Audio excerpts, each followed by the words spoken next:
Hello friends, welcome to education with easy tricks, knowledge improve our passion. आज हम discuss करेंगे पंचायती राज, नगर पालिका और केंद्र राज्यों के संबंध पर संविधान से रिलेटेड महत्वपूर्ण प्रश्न उत्तर, जो कि सभी प्रतियोगी परीक्षाओं के लिए बहुत ही महत्वपूर्ण है और आगामी परीक्षा में भी आने की अत्यधिक संभावना है।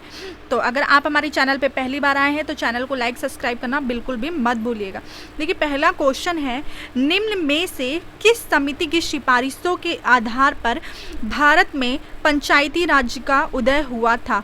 पुंछी समिति, बलवंत राय मेहता समिति, सिंधवी समिति या निम्न में से कोई नहीं? तो बलवंत राय मेहता समिति ने 1957 में अपनी रिपोर्ट सौंपी थी और जिसके सिफारिश पे ही भारत में पंचायती राज का उदय भी हुआ था। फिर है, भारत में कितने स्तरीय पंचायती राज की स्थापना की बात की गई है? 1 स्तरीय, 2 स्तरीय, 3 स्तरीय, 4 स्तरीय? तो उत्तर होगा 3 स्तरीय। 3 स्तरीय पद्धति की व्यवस्था की गई है, ग्राम पंचायत, पंचायत समिति और जिला परिषद। भारत में 3 स्तरीय पंचायत की व्यवस्था की गई है, वो है ग्राम पंचायत, पंचायत समिति और जिला परिषद। नेक्स्ट क्वेश्चन, निम्न में से किस पद्धति की स्थापना प्रत्यक्ष चुनाव के आधार पर की जाती है? ग्राम पंचायत, ब्लॉक समिति, जिला परिषद या बी और सी दोनों, मतलब कि ब्लॉक परिषद और जिला परिषद दोनों? तो इसका जवाब होगा कि प्रत्यक्ष चुनाव पद्धति की स्थापना, तो आपका ग्राम पंचायत पद्धति की स्थापना प्रत्यक्ष चुनाव के आधार पर की जाती है। ठीक है। नेक्स्ट क्वेश्चन है, निम्न में से कौन सा कथन सही नहीं है? भारत में पंचायती राज्य की स्थापना जवाहरलाल नेहरू ने की थी। मध्य प्रदेश में सबसे पहले पंचायती राज्य की स्थापना हुई थी। मध्य प्रदेश में सबसे पहले पंचायती राज की स्थापना हुई थी। 73वां संविधान संशोधन 1992 से लागू हुआ था। या तमिलनाडु में द्विस्तरीय पद्धति अपनाई गई है। तो सवाल है हमारा कि कौन सा कथन सही नहीं है? तो सही नहीं है बी, मध्य प्रदेश में सबसे पहले पंचायती राज की स्थापना हुई थी। सबसे पहले पंचायती राज की जो स्थापना हुई थी वो 2 अक्टूबर 1959 को राजस्थान में हुई थी। इसके बाद आंध्र प्रदेश ने इस योजना को अपनाया था। ठीक है, तो ये हो गया हमारा। फिर नेक्स्ट क्वेश्चन है, निम्न में से किस अनुच्छेद का संबंध पंचायती राज से? अनुच्छेद 243, अनुच्छेद 324, अनुच्छेद 124 या अनुच्छेद 73? तो पंचायती राज्य का जो संबंध वो अनुच्छेद 243 से है। फिर है, भारत में पंचायती राज्य व्यवस्था लाने के पीछे मुख्य उद्देश्य क्या था? राजनीति के अपराधीकरण को रोकना, गांवों का विकास करना, सत्ता का विकेंद्रीकरण कर जनमानस को राजनीति से जोड़ना, चुनाव खर्च में कमी करना? तो इसका जवाब होगा पंचायती राज व्यवस्था का उद्देश्य सत्ता के विकेंद्रीकरण कर जनमानस को राजनीति से जोड़ना था। फिर है, 73वें संविधान संशोधन ने कौन सी अनुसूची को संविधान में जोड़ा था? 6वीं, 7वीं, 9वीं या 11वीं? तो 11वीं अनुसूची को 73वें संविधान संशोधन के द्वारा जोड़ा गया था। फिर है, ग्राम सभा के संबंध में कौन सा कथन सही नहीं है? ग्राम सभा में गांव स्तर पर गठित पंचायत क्षेत्र में निर्वाचक सूची में पंजीकृत व्यक्ति होते हैं। यह पंचायत क्षेत्र में पंजीकृत मतदाताओं की एक ग्राम स्तरीय सभा है। इसकी शक्तियां विधानमंडल द्वारा निर्धारित की गई हैं।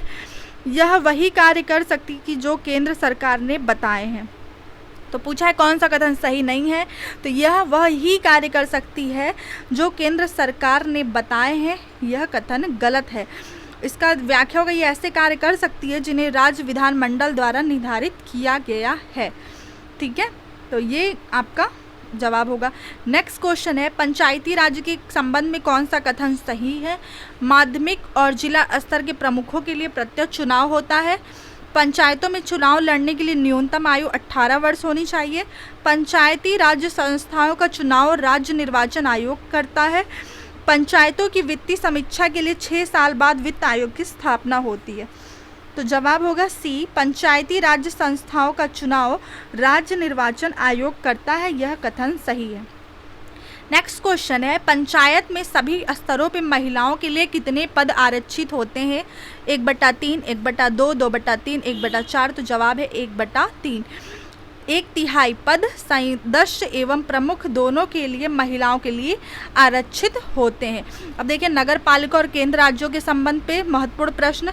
तो समवर्ती सूची में कौन सा विषय है? दिवालियापन, वन, भू राजस्व या श्रम कल्याण।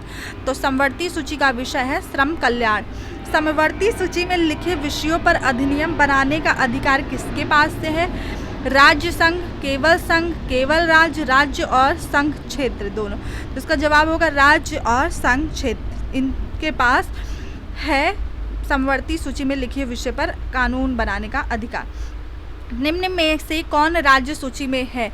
रेलवे पुलिस, निगमी कर, जनगणना, आर्थिक एवं सामाजिक नियोजन।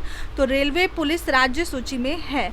फिर है संघ और राज्यों के विधायी संबंधों का संचालन किन सूचियों के आधार पर किया जाता है? संघ सूची, राज्य सूची, समवर्ती सूची, इनमें से सभी।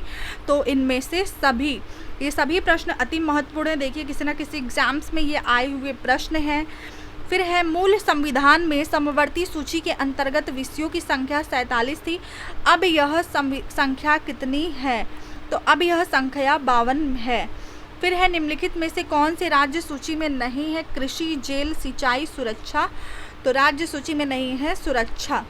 फिर है संविधान की राज्य सूची में कौन सा विषय नहीं है? मत्स्य, कृषि, बीमा, सट्टेबाजी। तो बीमा जो है संविधान की राज्य सूची का विषय नहीं है। फिर है भारतीय संविधान की 7वीं अनुसूची के अंतर्गत निम्नलिखित में से किसका उल्लेख नहीं है? बैंकिंग, बीमा, जनगणना या गैस। तो गैस का उल्लेख संघ सूची में नहीं है। फिर है केंद्र राज्य संबंध पर 1971 में राजमन्नार समिति किस राज्य के द्वारा गठित की गई थी? आंध्र प्रदेश, केरल, तमिलनाडु, कर्नाटक। तो ये तमिलनाडु राज्य के द्वारा गठित की गई थी राजमन्नार समिति। शिक्षा को किस संविधान संशोधन द्वारा राज्य सूची से हटाकर समवर्ती सूची में शामिल किया गया है? 40वें, 42वें, 44वें या कोई नहीं। तो जवाब होगा 42वें। शिक्षा को संविधान से राज्य सूची से हटाकर समवर्ती सूची में शामिल कर लिया गया। क्या भारतीय संघ का कोई राज्य किसी विदेशी राष्ट्र या अंतर्राष्ट्रीय संगठन से ऋण ले सकता है? हाँ, नहीं। संघीय सरकार से अनुमति प्राप्त करके या राष्ट्रपति की अनुमति से। तो जी नहीं, भारतीय संघ का कोई राज्य किसी विदेशी राष्ट्र या अंतर्राष्ट्रीय संगठन से ऋण नहीं ले सकता है। फिर है मुद्रा, प्रतिरक्षा, बैंक, प्रादेशिक मामले, डाक, तार, नागरिकता, जेल आदि विषय किस सूची में रखे गए? संघ सूची, राज्य सूची, समवर्ती सूची, अवशिष्ट शक्तियाँ। तो ये संघ सूची में रखे गए हैं। फिर है निम्नलिखित में से कौन सा विषय समवर्ती सूची में है? कृषि, शिक्षा, पुलिस, रक्षा। तो शिक्षा जो है वो समवर्ती सूची में है।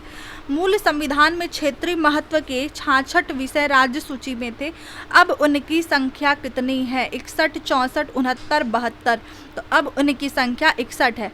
फिर है भारतीय संविधान की 7वीं अनुसूची के अंतर्गत राज्य सूची में निम्नलिखित में से किसका उल्लेख है? शिक्षा, विद्युत, रेलवे, पुलिस, वन। तो भारतीय संविधान की 7वीं अनुसूची के अंतर्गत राज्य सूची में वन का उल्लेख है। फिर है सरकारिया आयोग की स्थापना निम्नलिखित में से किसके संबंध में के लिए हुई थी? जेल सुधार, केंद्र राज्य संबंध, पिछड़े वर्ग के उत्थान या शिक्षा सुधार।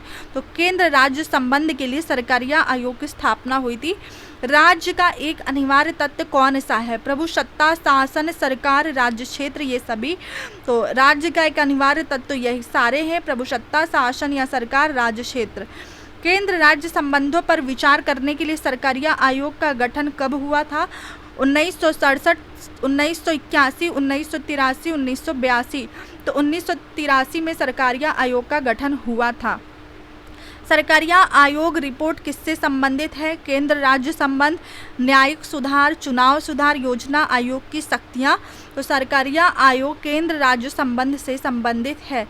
निम्नलिखित में से कौन संघ सूची में शामिल विषय है? रक्षा, विदेशी मामले, अंतर्राष्ट्रीय संधि या ये सभी। तो संघ सूची में शामिल विषय है ये सभी। रक्षा, विदेशी मामले, अंतर्राष्ट्रीय संधि।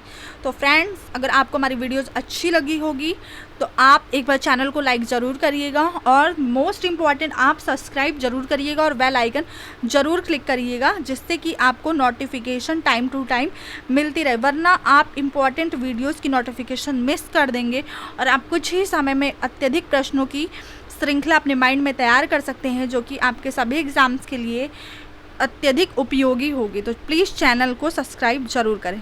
Thank you so much for watching this video.